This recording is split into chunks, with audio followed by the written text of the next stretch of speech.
What's up, guys? Welcome to the Courtside Soundoff podcast today. I'm Josh Evanoff. He's Angel Ortega. It is UFC 246 fight week. Conor McGregor's return is officially set. It's going to happen, most likely, God forbid. Saturday night, T-Mobile Arena against Cowboy Cerrone. We're going to talk about all that and more, the NBA, the NFL, and boxing on this episode. But we're going to start off with a full prediction of the entire UFC 246 main card. Starting from the bottom, obviously, because we're going to lead up into the main event.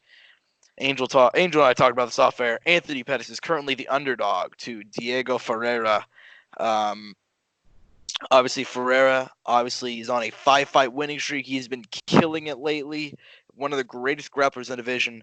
Anthony Pettis, obviously, coming off of that very tough loss to Nate Diaz a few months ago, where he is now apparently going to sue USADA because he messed up his hand before he had that fight. But whatever, that's another story for another day.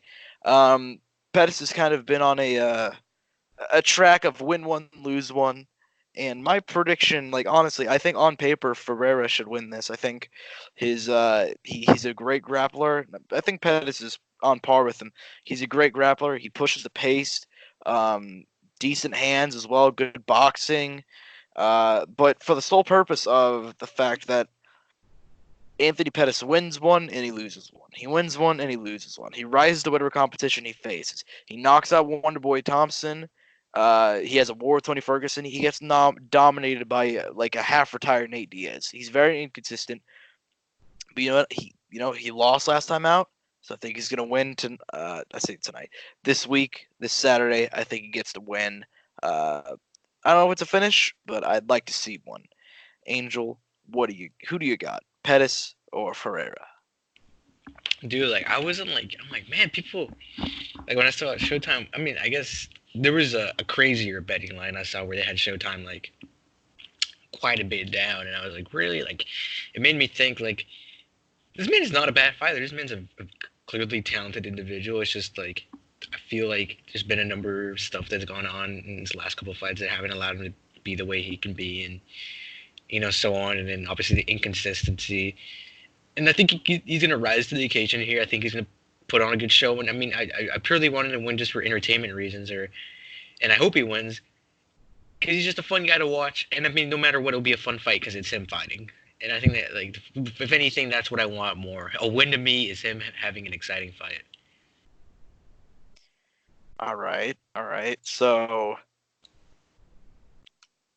okay, fair enough. I'll I'll let you leave it at that. Amazing. So next up on the card, for the record, I think this goes without saying, are the other fight predictions on this card are going to be pretty lightning fast, and the main event I'm sure we'll talk about for a while. So we're just kind of building up to that. Claudia Gadelha taking on Alexa Grasso. I am very high on Alexa Grasso. I have been very high on this lady since she got into the UFC. She was undefeated heading in, I believe. Obviously, she's got that Mexican blood. She's got the Mexican boxing. Her boxing is her strength. And she's had some nice wins. Randa Marcos, Carolina Kokove, oh my God, whatever, Carolina. And I thought she beat Carla Esparza last time out. It was a majority decision for Carla in Mexico. I disagreed with that, and I thought she won that fight. And I thought she's looked really, really good lately ever since her loss to Tatiana Suarez. On the opposite side, Claudia Gadelha has not really looked that good since her second. I'll say this, but since she beat lost to Andrade. I was about to say since her second loss to Joanna, but after that she got a nice win over Courtney Casey, and then she beat Carolina in like 3 minutes. Great rear naked choke win for her.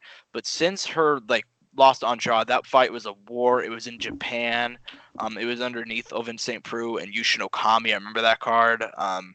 She hasn't looked that great. She beat quote unquote Carla Esparza. I and many others thought Carla won that fight. It was a split decision. She lost a clear one to Nina Ansaroff that a lot of people thought, she didn't even look good. She looked terrible in that fight, and Nina clearly won and was a massive underdog. And then she did beat Randa Marcos at UFC 239, but that was very much a fight where nothing happened. Literally nothing happened. Like, I hate to be that guy, but there wasn't a whole lot of action there. And Claudia won just on pure activity. I'm going to take Alexa Grasso here. She's smaller of the two, but her boxing is on point. She has a great gas tank. She's looked a lot better recently. Her grappling defense has looked really, really good too. I'm going to take Grasso here for the upset. I believe Gade is favored. I know she's higher ranked, but I think Grasso gets to win and put herself in the title contention. Angel, who you got? Dude, I actually took time to actually kind of look into this one for once. But dude, I'm on the Claudia train, bro.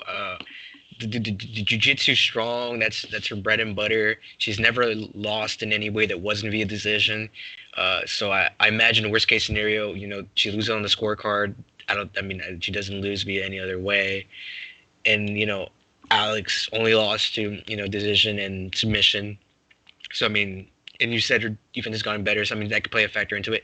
The thing is, no matter what, I think my wholehearted prediction is that it will more likely than not end on the scorecards. It'll go to distance. It'll be very drawn out, and Claudia will probably win on some sort of tight call. I think no matter what, I think it'll be a tight call for either one though. I don't think it'll be like a super one-sided fight, and I hope it isn't because I think this is a good women's fight. I also agree. I think it's going to be a great fight. I think on paper it's a really, really awesome fight. Up next, after that, I think the card pacing is really, really weird, and I think it's really, really weird that they have this one on the main card specifically, but they just think it's going to be a heavyweight banger, and I'm inclined to believe him. Alexei Oleinik, obviously the oh man, he has a really cool nickname. I can't remember, but the dude is just a ridiculous grappler. He's so good. I don't mean to the boa constrictor. Alexei Oleinik, 45 wins via submission, beating the likes of Mark Hunt, Junior Albini, Travis Brown, Jared Rosholt. The dude has a lot of really, really good wins. He's made evented a few cards here and there. However, he has lost 2 in a row, and he hasn't looked that great in them either. The Overeem fight, he kind of gassed himself out. Overeem just put himself in a shell, and he gassed himself out, and he got knocked out in the first round. And then against Walt Harris, in Walt Harris's last fight, he went ahead and put him out in 12 seconds, which is, an incredible win there. But he's getting up there in age. He's 42. He's had 71 total fights, which is ridiculous. And he's taking on Maurice Green, a younger guy. I believe he's 32. I don't know why. There's something about it, but I'm on this guy's train. He has a couple of really, really nice wins. He's 3-1 in the UFC. His last fight was to Sergey Pavlovich, which was a TKO loss in the first round, which honestly, Sergey is a very, very good young heavyweight. He's 27. He's 14-1. He's only lost to Overeem. And I believe he's a former KSW champion, but don't quote me on that. And Maurice Green, he's had a lot of good wins, and I'm taking Green here for the upset. I know that this seems like kind of a layup for Oleinik to get a really awesome-looking submission, but for some reason, I'm taking Green. He's a very competent grappler himself. 4 wins via submission, 3-1 in the UFC. I'm taking Maurice Green for the upset. Dude, on paper though, let me tell you this: if you didn't know anything, you just showed the records. What would you think? You know what I mean? It doesn't tell the tape, Yeah. Because I mean, honestly, if you just laid the records out in front of me, maybe the ages, and that's about it. It's crazy, dude. I feel bad for Alexei. Got cracked in his last 2. And before that, had 2 really good W's. But it's kind of sad because I feel like against Maurice is just, oh god, dude. And Maurice could crack him too, or at least live long enough on the ground to edge out the win like that. So I guess for that I have to take Maurice. Yeah, that's part of my reason I'm picking him. It's not even because I think Oleinik has a clear advantage, but Maurice is a very competent grappler himself, and to me that's the big thing that plays in this. Obviously, Alexei is light years ahead of him, but I just think Maurice is a really good guy on the ground as well. He's been around for a while. I think it's a big win here. I think it's a big win to kind of put himself in that position. I think he's ranked already, but I think this kind of put him towards the higher echelon. Co-main event time, Holly Holm time. Holly Holm, Raquel Pennington, rematch of Holmes' first fight in the UFC, Holm won a split decision. I know she got that win against Raquel the first time. I know it seemed like a pretty clear win for Holly. Ended up being a split decision. That's what it went down as. And now they're back. They are back years later. I want to say 5. I want to say 5 years later they're back. They're running it back. I would say they've had up and down since then. Holly obviously a lot of championship losses. The loss to Cyborg, the loss to Durandamy, the loss to Tate. She did win the belt at UFC 193 against Ronda Rousey. She's had good wins since then. Obviously, Bethe Correia knockout, Megan Anderson dominating grappling performance surprisingly, and Nunes. But her last time out lost to Nunes via head kick. First time she's ever been knocked out in MMA, and only the second time across, like an insane, like something like 65 or 55 fights across boxing and MMA. Only the second time she's been put out. And Raquel Pennington, obviously, following that loss to Holmes, she would go on a 4-fight winning streak, beating likes of Andrade, Correia, and Tate to get a title shot. She get dominated, and after that, she loses to Durandamy. She did get a nice win over Irene Aldana earlier this year. It's not 2019 anymore. It's 2020. Earlier last year, to kind of put herself in that position. And Aldana's looking great right now, so it was a good win by Pennington. I'm going to take Holm here. I think Holm, even in her diminished age, she's getting up there. She's approaching 40. I'm going to take Holm here. I think she's good enough to outpoint Pennington for however long the fight goes on. All right. No, I mean, I'm like, and it's not to say Raquel hasn't lost to like the same caliber of competition within recent time, but it's like I feel like Holly's every loss has been against someone who's really good in the women's division through, since ever, right? And it's not to hate on Raquel and say she's not a talented individual and she couldn't beat Holly, but I just don't think it's going to happen. I think Holly's just a way better fighter than her at this point. And like you said, I think she'll just make it go as far as she can and just outpoint her. Like you said, I don't think we'll get anything too crazy here. I mean, last time it was edged out in a split decision win. I mean, who knows if it'll be that close again? But I mean, it's been 5 years of experience, 5 years to study each other more. Maybe Holly has the formula down this time around. Maybe. We'll see what happens.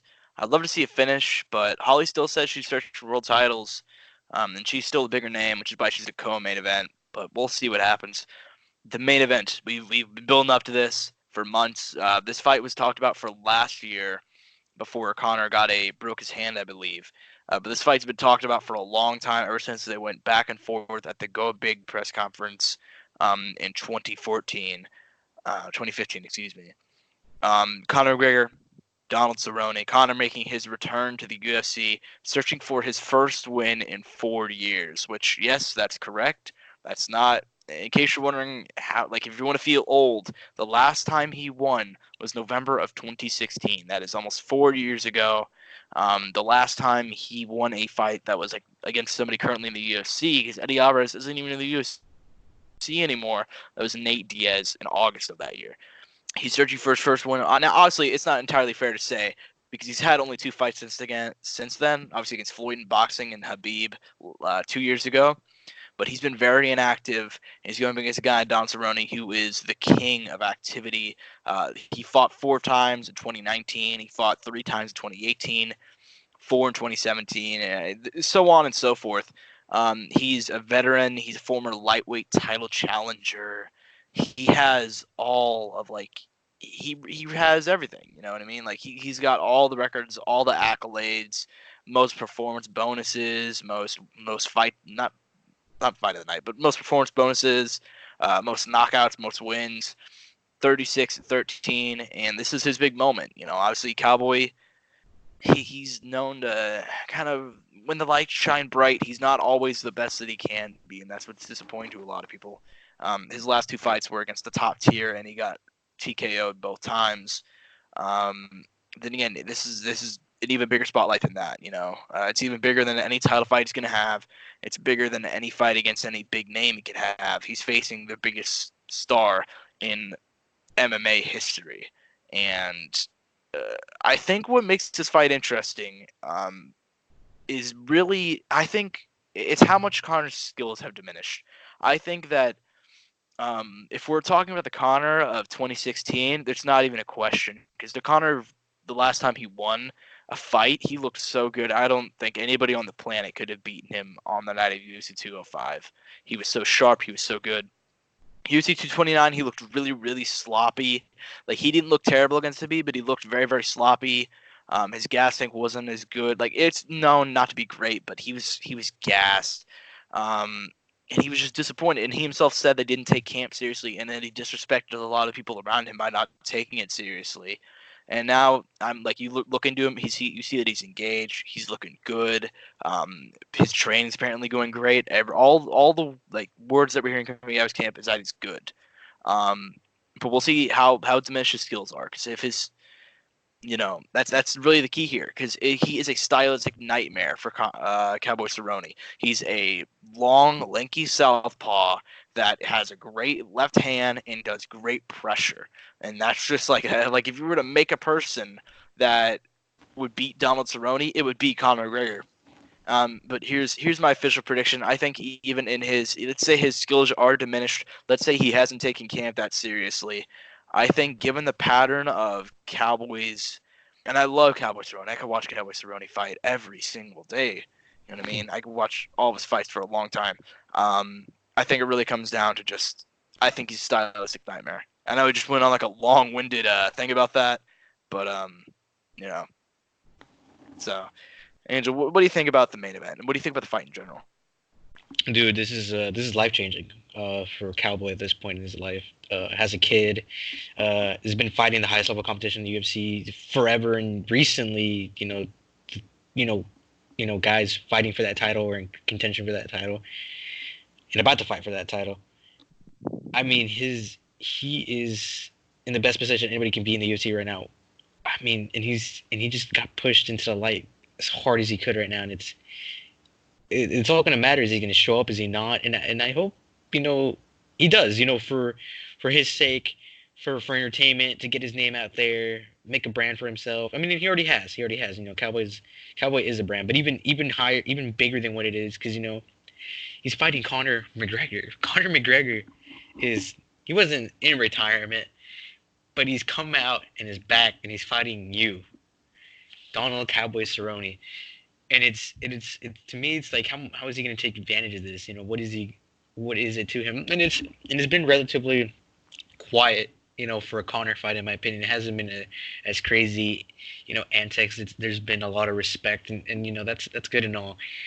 But I think there's a lot here for Cowboy to look forward to, no matter what is after the result of the fight. Obviously, in his dream world, I think he imagines he wins the fight and goes on, and maybe is in gets another fight, and is in contention after that or whatever.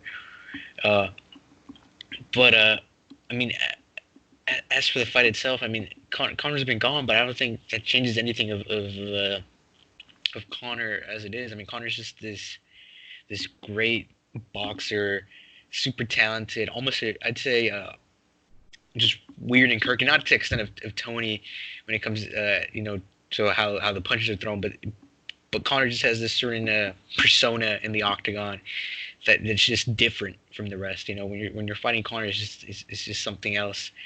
And I mean, Cowboy's good and great. I mean, he's talented. He's won amazing fights recently, and it's not that I don't think he could win. I could see a world where Cowboy beats Conor. It's just not something I can see right now. Conor's just a special thing when it comes to UFC, that talented. I mean, I hope the gas tank, I hope the way he feels is good. I hope his conditioning is a lot better than it was last time. I think that's gonna be a big thing. I mean, and I think at a Cowboys camp, Big Jolie said they're gonna tire him out, and maybe that's not a bad idea, and maybe that does work. But maybe Conor's a different animal now. Like you said, he's focused, he's wired in, he's paying attention to everything. I think he really wants to look good this year. And he said this year he's going to treat it like a season. He's going to have multiple fights, and then he's going to have his run for the ring, which I imagine would be against Khabib, obviously. I mean, I think we're going to get a very a very maybe different Conor in that octagon, a Conor we haven't seen before, and I think that might be one of the main reasons Cowboy doesn't win this fight, because we're gonna get a Conor that no one's ever seen, a super focused Conor, a super driven Conor, ready to come back and just show all his talents. So we're on the same page and on who wins and all that. So I guess I'll put this question forward, because there's been a lot of talk about Conor fighting after this. Now, obviously, if he loses, we're the world is falling. The sky is falling if Conor McGregor loses, for the UFC, for Conor, because this is basically as big of a layup as you can have. A guy coming off 2 knockout losses, a guy that's known to kind of struggle in situations like these, a stylistic nightmare for him. And if he loses, this guy's falling. So we're not even going to talk about that. And there will be talks of retirement and the whole nine. But if he wins, Conor McGregor has talked about fighting everybody under the fucking sun. In ESPN interviews, at the press conferences, Manny Pacquiao is a name that has been surfacing a lot, and apparently Pacquiao's team told Kevin Iole, they told Conor in the UFC that they want that fight. And Conor said he wants a boxing title. There's been a lot made of that. He said he wants to fight Masvidal, Gaethje, Khabib. He said he'll fight Usman, Floyd rematch. I'll put this question forward. If Conor McGregor wins on Saturday night and he does it in impressive fashion, let's not say it's some freak. Let's not say it's like a freak accident. It's not like an injury. Let's say he goes out there and he starches Cerrone, makes everybody forget that he hasn't won in 40 years. Of all the options that he's listed, what fight do you want to see next for him? I mean, I would want to see him continue in the UFC by all means. I mean, I think hasn't the Masvidal name has been the big one that's been thrown out there, and that's a good money fight. I almost feel like the issue with me is that Masvidal doesn't want to chase the title, and it's probably what he should be doing, because he's in that position to do that and fight Kamaru. But I mean, that's a story in itself. But he really wants that Conor fight, because he's really in the light right now, and that'd be great for the UFC, for Jorge to fight Conor. That brings two massive groups of fans in together for this crazy event. And you can build a crazy card out of it, and then maybe and it's probably undeserved, but maybe whoever wins that fight fights for the title or whatever. I mean, it's just, you can do a lot right now. I think. And the boxing thing's cool. The crossover's great. I feel like Conor can do that whenever. I just don't know if I want him to do that now, because at the end of the day, I feel like Conor should always stay in MMA no matter what. Obviously, if he did go into the boxing thing, that'd be great. But he's fighting an amazing boxer in Manny, who just beat a former world champion, young guy, undefeated in boxing. And Conor is a talented boxer. We saw it against Floyd. I mean, there's stuff there. There's a bit of hope. He just fought one of the best of all time. I just don't think the boxing thing is really what he should be pursuing when he has so many opportunities now in the UFC, now that he's back. And going forward, I mean, if he wants to fight Khabib, I think the Gaethje match, like you said, he's gonna treat it like a season. I think if he fought Gaethje after that, whoever wins between Gaethje and just Conor, fights for the title after, I think that'd be great. I feel like that's still tickets. You get 2 Conor fights in a year. Maybe some way to sneak in that 3rd fight for Conor in a year. Maybe he doesn't want it. I don't know. To set up for the next 2021 big title card. Khabib, and wherever, somewhere back, fucking maybe they'll do it in Ireland for the memes, or Abu Dhabi, whatever. The thing is, I think Conor has better opportunities in the UFC right now more than anything than outside of it. Yeah, I wholeheartedly agree, and especially if what he said is true. He said he might make $80 million from this fight. Now, obviously, that's encompassing the ESPN deal, because now he's going to be getting paid from ESPN as well as the UFC, and then there's the pay-per-view, which he's going to get a massive cut of, and so there's a lot of factors here. And then, but he, like, of all the opponents he's thrown out there, I don't necessarily have a problem with him doing boxing next. I know a lot of people are like, what the fuck, man? No, like, people. Here's the thing: no matter what decision Conor McGregor makes, people are going to be pissed off at him. People thought it would be like a joke if he were to fight Floyd or Manny next. I think it's pretty inoffensive. Like, as far as, I would rather see that over like him skipping the line to fight Khabib next. Like, now, obviously, at lightweight, there's a lot of different guys that could get title shots, but I think Gaethje's a clear one.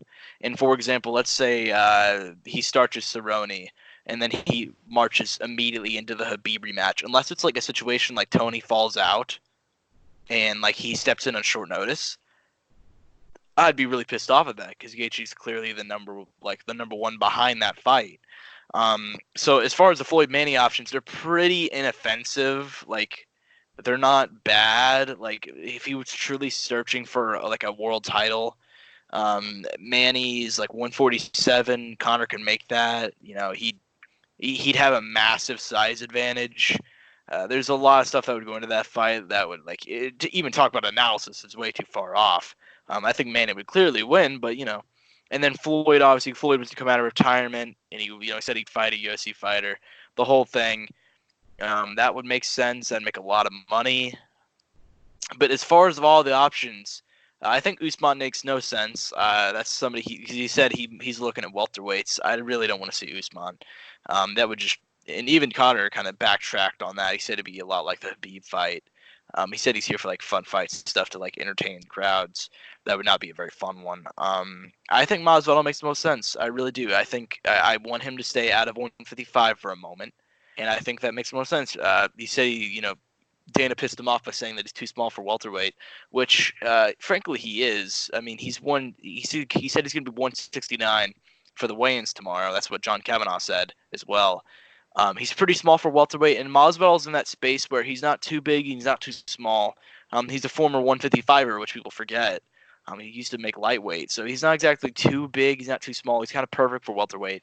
I think that's the fight to make next. I think it depends on a lot of stuff, and Masvidal is going to be cage side for the fight Saturday, so we'll see what happens if any antics happen. But so there you go. That's our opinions. Another question I want to ask related to the pay-per-view itself is because I've seen a lot of talk about how small the buzz is. I see a lot of people not really caring as much. Like, we've heard, Ireland always flies in. There's always a bunch of drunk Irish fans at Conor's fights, and apparently, as of today, I've seen reporters say that they're not there yet. And the press conference yesterday wasn't that insane. Obviously, it's generating more hype than the normal UFC events do, but I gotta ask, over or under 1 million buys? Oh man. I mean, no, I'm not gonna say that. I'm not gonna say that as a joke. But it's important to remember that his last one did 2.4. Oh man, I hope it does for the sake of obviously the UFC and them continuing to break numbers. I think it could get to that. It's Conor McGregor, man. People are gonna pay attention to the UFC. Like, it's I think when it comes to it's like people will watch because it's Conor. So I think it should hit. It should just barely hit it, or just be barely under it, if anything. But I think it should hit it just there. Like, it won't be anything too crazy, but I think it'll just hit it. Maybe. It's kind of grim. I'll say that. I'm not 100% sold on, because you're right. The hype isn't the same as it was before. I mean, what is it called when the Khabib fight, weren't like Stephen A. Smith and like a lot of people on ESPN talking about that? Like, it was a big ordeal, you know. Now, for what it's worth, Stephen A. Smith and Max Kellerman were talking on First Take about it, but it was terrible. But they were talking about it. Yeah, no, but just to give you an example of like the media was hitting, you know, and I mean the only person really talking about this a lot is Chael Sonnen on his YouTube channel. Chael. I mean, and then like I said, I'm sure the day before. You know, and I think maybe it's because there's not too many antics. I mean, all of those fights at the Conor press conference, those are all trending videos on YouTube. You know, those are all videos with a lot of views, and we haven't really gotten that at Conor right now. So I can get why, but like I'm telling you, man, I think it's just the day of. People will watch. It's Conor. I'm gonna watch. I know a lot of people are gonna watch. But they're good. They're okay. They'll be fine. Yeah, I mean, they'll be fine, but I don't know, man. Like, I think it's gonna be fine. I think it's gonna break 1 million. If it doesn't break 1 million, then there's a bit of a problem. But also, pay-per-view is a bit different now that it's on ESPN Plus. It's locked behind it's locked behind a wall that you have to pay $5 for in order to spend another $65. which is freaking ridiculous. But whatever. I think they'll break 1 million. I think come fight day, I'm predicting it's probably do around 1.1, 1.2, which is around the buzz it had for the Aldo fight. Now obviously there wasn't as much. There was a lot. I feel like there was a lot more buzz, but I think come fight night we're gonna feel it. I compared this earlier. It reminds me a lot of UFC 207. Ronda Rousey did no media lead up. Similar, like Connor's doing some, and Ronda did a little, but similar, like comparable amount. But then eventually, it went ahead and got to that point, like around fight day, that fight did 1.2. Her returning against Nunes, which I felt a lot of similar buzz for, like in terms of the amount of buzz. So I think it's going to break 1 point. I think it's going to break the 1 million mark, if not barely.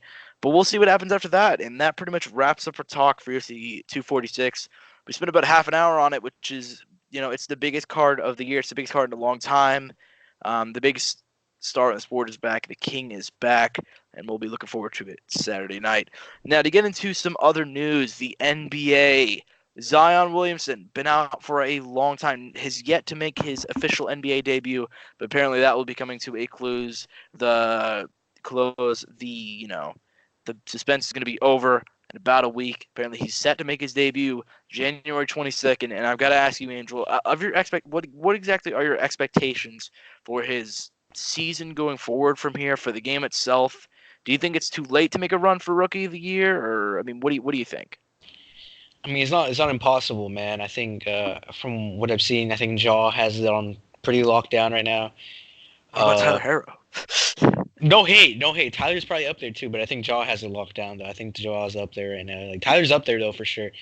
The issue is he's gonna have a tough time going for it because last time this happened with Trey and Luca. You know what I mean?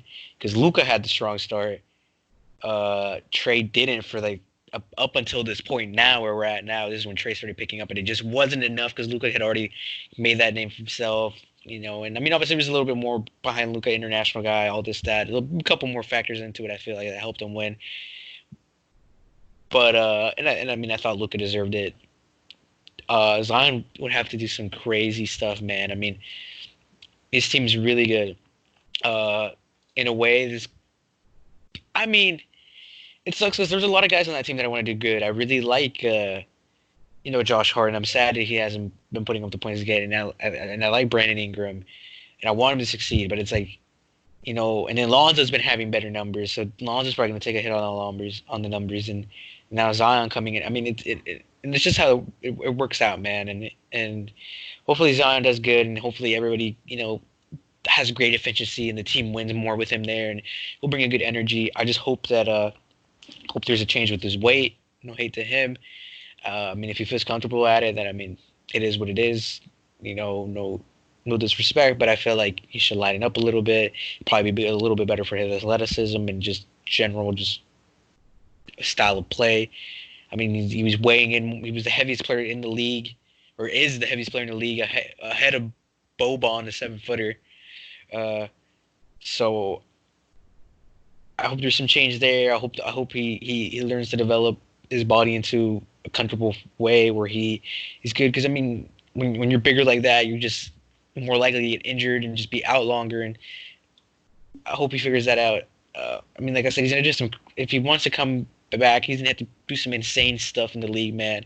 I mean, they already got it rolling. I mean, he'll be a nice change of pace for the team, and he'll definitely mix stuff up. But the Pelicans haven't been doing that bad. They had a really bad loss on Saturday, but they've had pretty good games. I mean, and I hope it's positive for the team. I hope it's positive for the team, and it just makes things good. I mean, Ingram's out right now, so that gives a lot of room for Zion to do a lot of things. I don't know if he'll be back by the time he's back, but definitely take full advantage of Ingram being out. And it's not to hate on Ingram, but as a player, being young in the league, definitely cement yourself on that team right now while Ingram's out, because Ingram's definitely going to be that big point guy for that team for a long time. And Zion, I hope he kind of just takes advantage of the time while he's gone in that moment. Definitely. I personally think he should also lighten up, and I don't want to I'm not trying to fat shame the man. You're fat shaming, Josh. I'm not fat shaming. I'm not, bro. I'm not. I'm telling you. As God. a thick man myself, I would never fat shame. But that being said, you should probably lighten up a little. I mean, it can't hurt. That's the one that it cannot hurt at all. Even if you just lose a little bit, it can help with injuries. In terms of listen, man, a lot of guys jumping and dunking and even small stuff like that, like just the amount of athleticism that you have to have in order to play in the NBA, and even the little movements that you don't think are doing a whole lot are wearing on your knees, your back, your hamstrings, all that shit. And that's why we see a lot of guys have so many lower body problems, especially whenever they're bigger guys. And that's not even talking height wise; that's talking weight wise. Shaq at the end of his career was massive, not only in height but in weight too. And so as a result, he was getting injured a lot and he had a lot of lower body problems. And for Zion, just in general, it'd be probably better if he just lost a little bit. Just to lighten up, and so that way he wouldn't be putting so much pressure. But anyways, I overall still have super high expectations for the guy. I think that he has a lot of potential to be a giant star in this league. And I think him kind of joining this team right now can really, really help because it's also a very young team around him. And I think they can all develop alongside each other. And that would be good. That would be good. So, yeah, man. I mean, do you got any more NBA news? Literally as we're speaking, I think Jeff T got traded to the Atlanta Hawks. Live joke. So there's a bit of that. Hashtag the return. The return. Crazy enough, the Hawks aren't doing as good as I thought they would be doing for a good team. I thought they would be better than the Bulls this year. So far, that has not happened. I still have a lot of faith in the team. I think they're good. I think what they're missing is probably like a really good center. That's about it right now. And obviously just development as a team because they have a talented group of guys. It'll take some time. But yeah, literally as we were speaking, Jeff Teague is no longer a Timberwolf. He is now a Atlanta Hawk. Damn, he's gonna pull LeBron and bring the Hawks a championship. So there's that. Gonna return, bring him the title. He's bringing the title home. Yeah, the Hawks they gave Allen Crabbe to the Timberwolves in return for Jeff Teague and Trayvon Graham. So current roster mania. I was kidding. Still hasn't. Update. Yeah. Nothing too crazy has happened. The only thing that's like been pretty impactful so far from trade wise is Jordan Clarkson's now on the Jazz and he's been killing it. Yeah, I saw that. He's been killing it for them. Yeah, the Jazz are now number 3 in the West. Yeah, I was about to say they've been winning a lot. They're on a 10-game winning streak actually.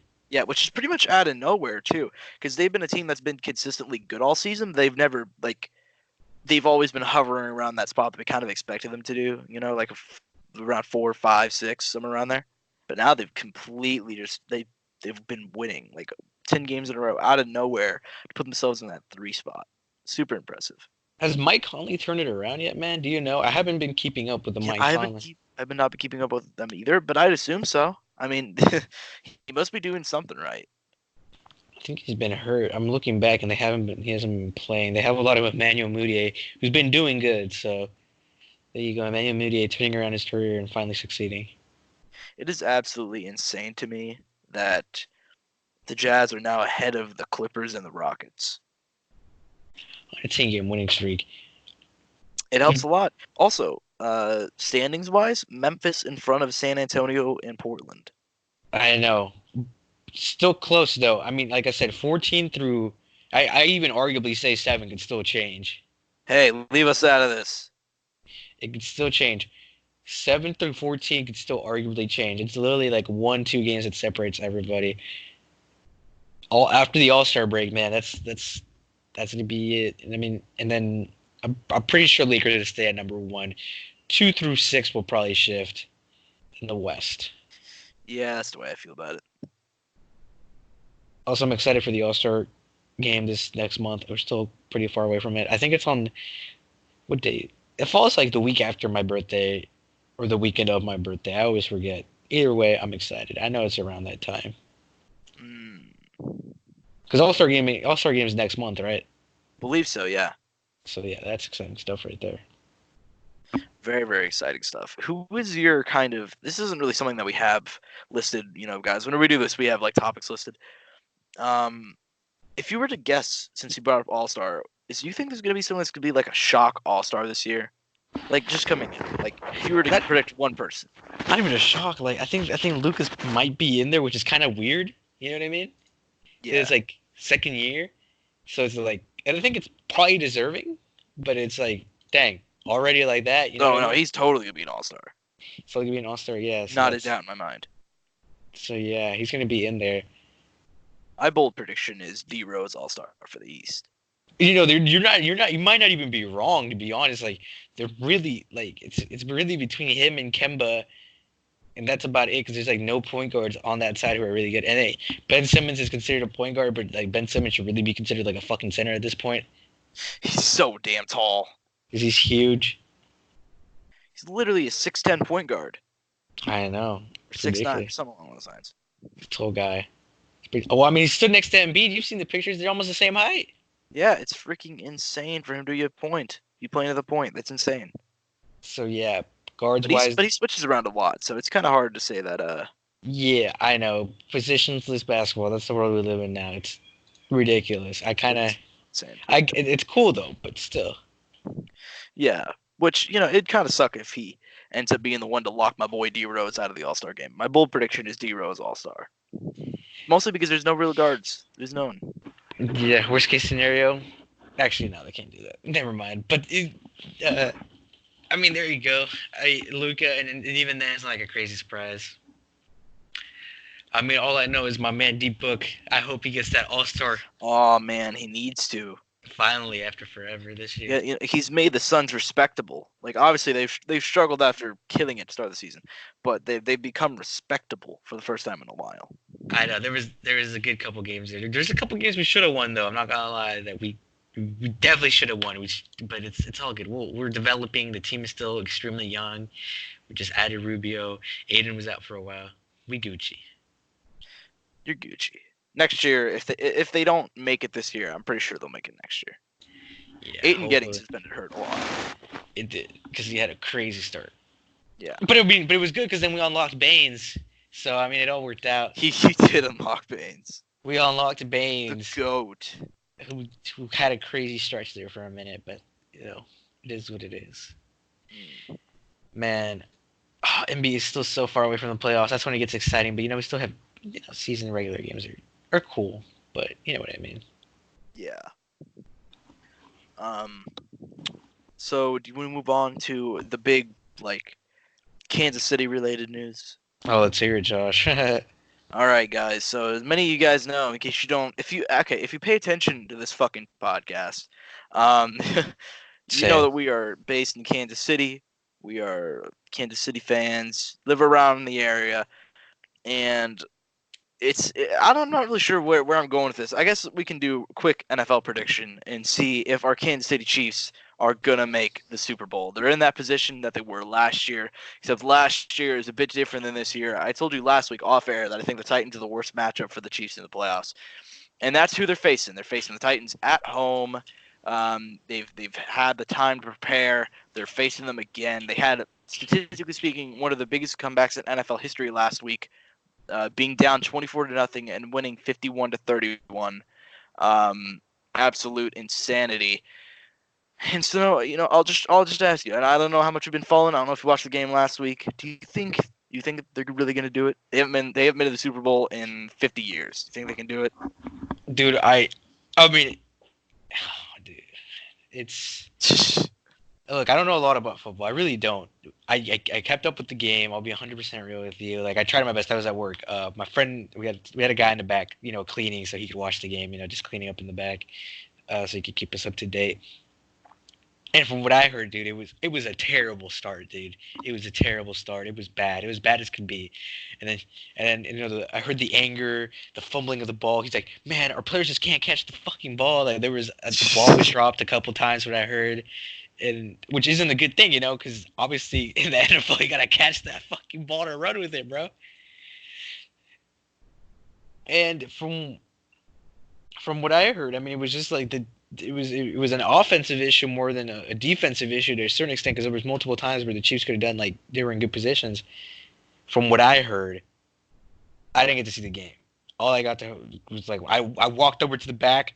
They're right there at the end zone. They passed the ball and they score, and I was like, damn, okay, we already back in this shit like that. And from what you told me, this is the worst matchup. But from what you told me, man, after this though, they make it through. It's pretty good from what I've heard, and then from what I hear from my other coworker that I asked him some stuff about, he's like, it's looking pretty good. If they make it past this, it's looking pretty good. So hopefully, man, for entertainment and positive energy and positive vibes, it works out. Positive vibes. Well, last week I remember talking with some friends, and I told them all that the Chiefs are going to lose. And like, God, Josh, how positive. I'm just being straight up, man. I shut up my man TJ. I told him the Chiefs are going to lose, and I texted him right during that 24 thing. I'm like, I'm not even mad. I saw this coming. I was just being straight up. I just had a bad feeling. I woke up that morning. I'm like, bro, I got a fucking bad feeling about this game.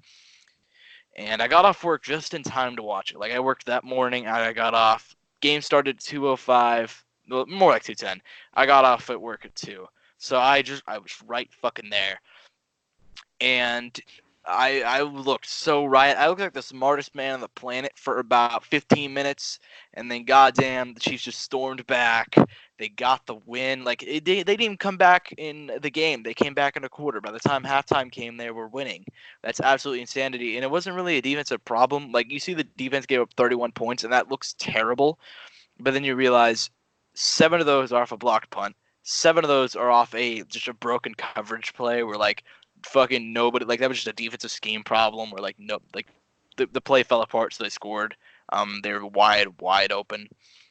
7 of those came off of a fumble by Tyreek Hill that left them at the 5-yard line, and 7 of those are in garbage time. Really, only like one of those like scoring drives you can really put on the defense. And then we dropped 5 passes in the first quarter, and all of those would have gone for first downs.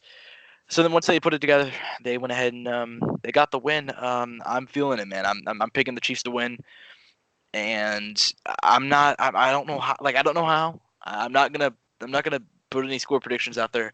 I think the Chiefs are gonna move on to face the 49ers in the Super Bowl. That was at the start of the year. My prediction was Chiefs Saints. At the start of the postseason, my prediction was Ravens 49ers. So it's looking like one team of both of those is gonna be there. So, but not my official prediction. So we'll see what happens. I just wanted to throw that in there because I'm super hyped. Connor's fighting on Saturday, and the Chiefs are playing on Sunday. I'm going to work that morning to distract myself because I know I'll be like bored out of my mind, and I'll just be thinking about the game all day. So I can distract myself, come home, watch the game, and see if they disappoint me once again, like this normal abusive relationship is the Kansas City Chiefs. Moving on to the biggest news, really, of all time, if it happens.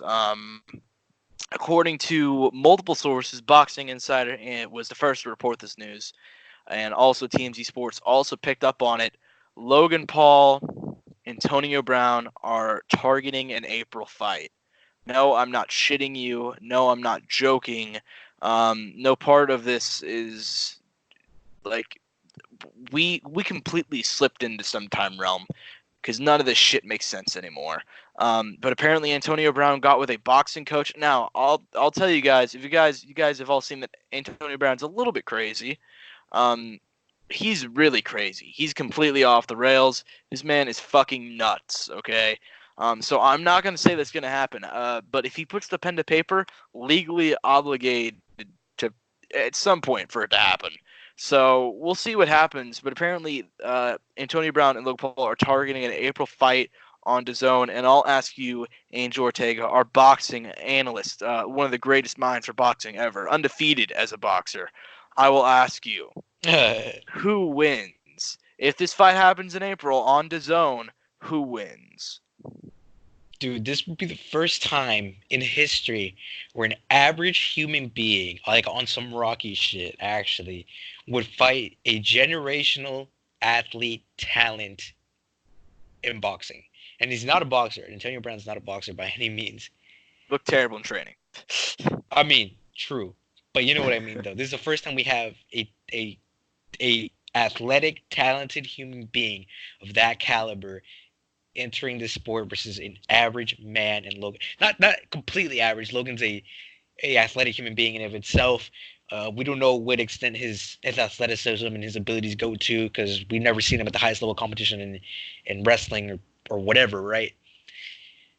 He's fighting what is a generational talent in football, right, Josh? Like Antonio Brown is that, right? I'll say that, yeah. If he's probably the best wide receiver of the 2010s.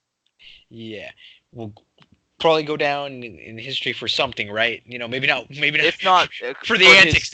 For his meltdown, he got actually an hour ago. He got fired by his agent. So, yeah, he's had. I think he had 7 straight seasons of 100 catches. Don't quote me on that, but it was something crazy. The guy's a very talented individual in the NFL. That's the point. Hold on. 1, 2, 3, 4, 5, 6 seasons of 100 catches or more. There you go. 600 catches right there. Guy is a freak athlete, a freak of nature. He's insane in the membrane. You've seen it. It's true, though. He's insane in the membrane. He is. If this is to happen, this might be the biggest event in sports ever.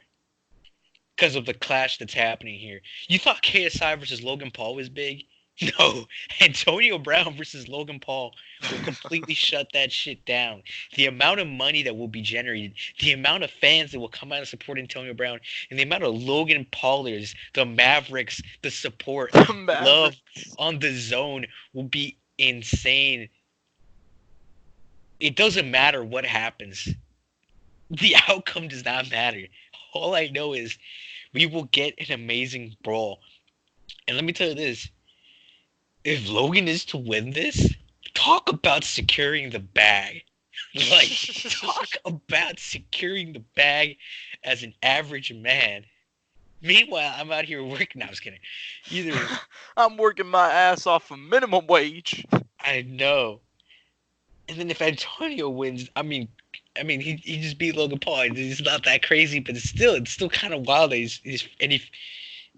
then if he would be crazy enough to continue into boxing, bro, and then Antonio Brown does some Bo Jackson type of shit, like, oh yeah, in boxing this ain't shit, you know? Like, what if Antonio actually like put his brain to it and became very? He's gonna go crazy. I mean, whatever, bro. He's played football for most of his life. His brain is already mashed potatoes. I really don't think him fighting boxing is not a smart idea. No. But man, is this great entertainment? And I think this is great for celebrity boxing is great right now, dude. You know, I go on Reddit a lot. I go on r/boxing a lot. And they're all really upset about this because it's like, yeah, I'm getting really sick and tired of this celebrity boxing thing, and I'm like, dude, this is awesome. I have no idea what you guys are talking about. It's for the culture. It's for the culture. These people aren't putting that in. All right, you know. You can't tell me Antonio Brown versus Peter Rapisberger wouldn't be great. Jesus Christ. You know what? You know what's really funny about that? About Ben Roethlisberger and Antonio Brown? I read a story. It was a long-form ESPN article, and it was basically about like how Antonio Brown is doing now that he's like out of the league and he's trying to turn himself around. He's going to therapy. Now that was all bullshit. It was all a fluff piece.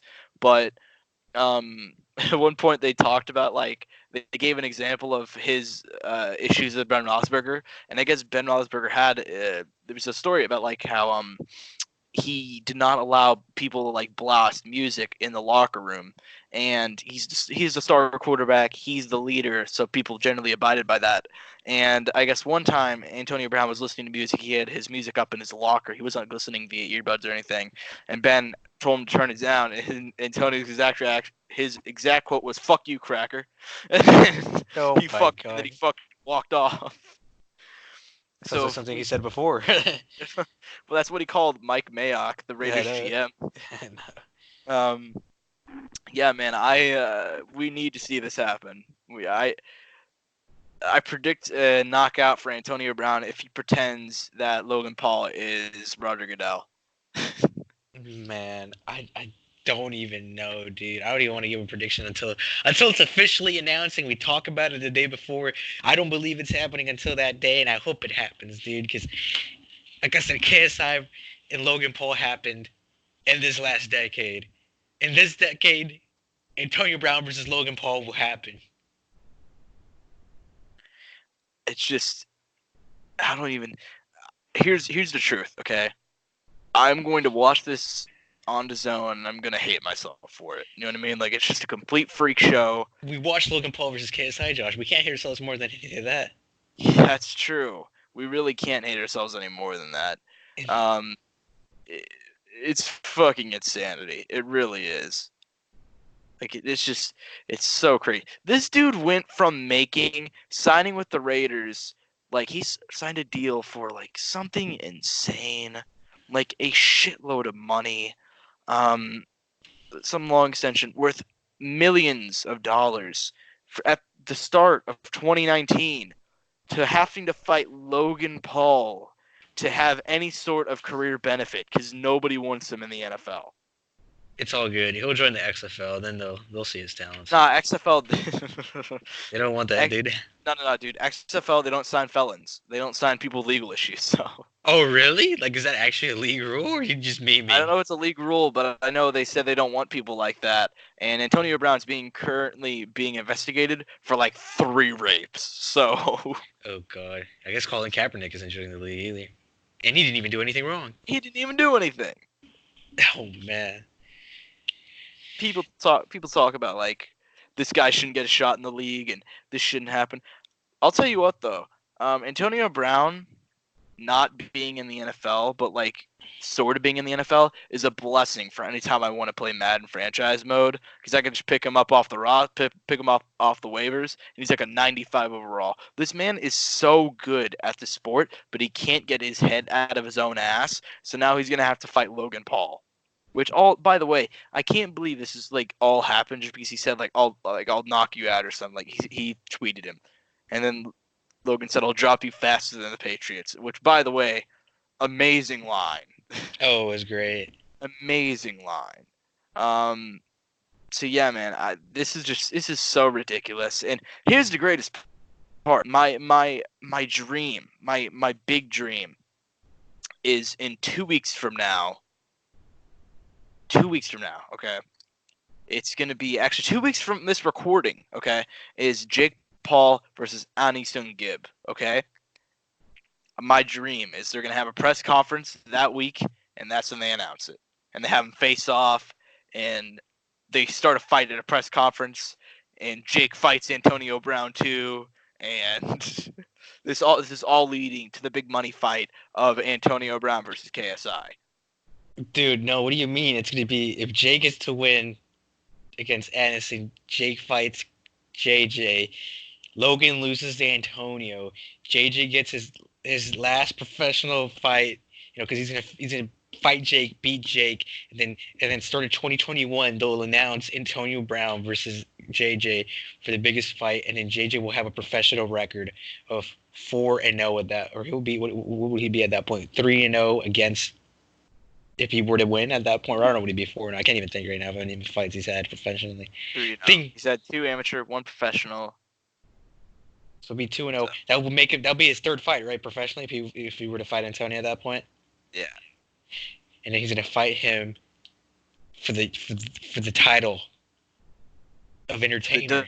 The WBC, I guarantee you, will totally sanction that shit without a doubt. It will make a title up for it. So much money if that were to happen. Dude, if I was Eddie Hearn, I'd be pushing this shit so hard. Dude, I would. Oh my God, there's so much money to be made here. I know. Why can't we be boxing promoters? God damn it. We'd be making millions. We really should. But we have our own star in the making. We don't need KSI we don't need Antonio Brown. We have Nate Beggs. So, Nate White Lightning Banks. fight He's no like he's no longer the American. He's changed his boxing style. He's no longer that American brawler.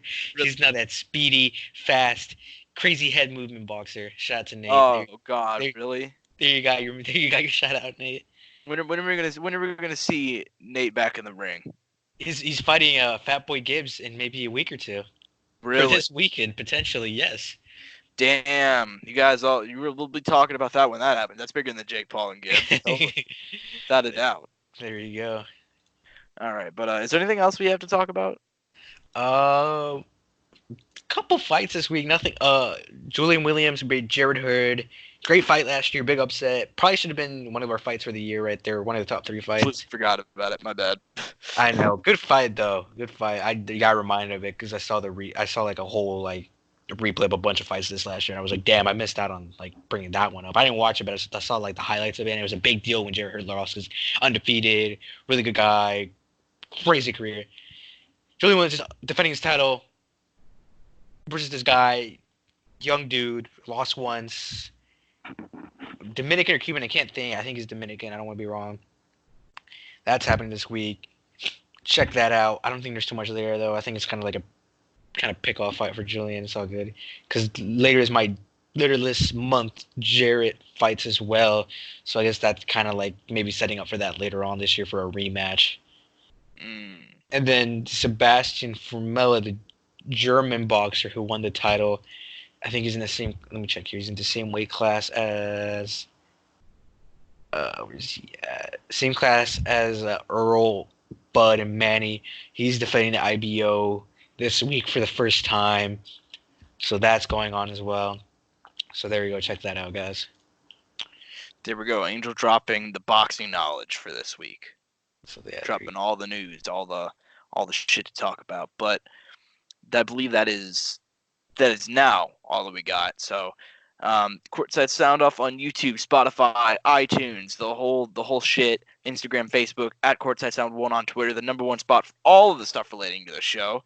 YouTube's been killing it lately. Keep on killing it over there. Thanks to everybody that keeps on listening. Shit's awesome. I'm at Josh Evanoff. He's at Angel Ortega _01. If you guys want to follow our stuff personally. And so that's all we got. So peace and butt grease. Mouse click.